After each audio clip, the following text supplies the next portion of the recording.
To begin, lower the seat all the way to the bottom. There should be a lever on the left-hand side. Lift it up, let the seat fall to the bottom. Then you're going to pick your weight. On this Life Fitness machine, you can change the weight to 5, 10, 15 increments by pulling that handle out and twisting it. So right now I have it on 130, but if I pull it out and turn it to the right, I've got 135. Start by placing your feet in the middle of the platform. Your ankles should be about knee height and your feet are body width apart. Grabbing the handles down by your hips, you're going to pull yourself into your seat, driving through your heels and pushing the seat back, then going down to about a 90 degree and repeating.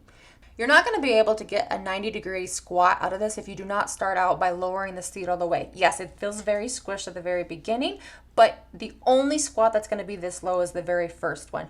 Each rep you will only go down to a 90 degree, but you won't be able to do that unless the seat's all the way down.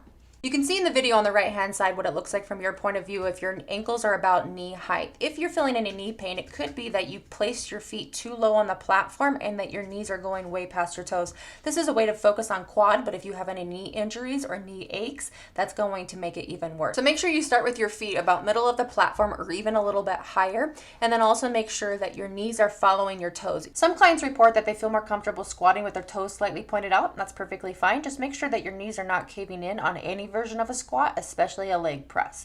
So make sure that, again, your knees are following the line of your toes and that you're pressing your weight through your heel, pulling your butt into the seat.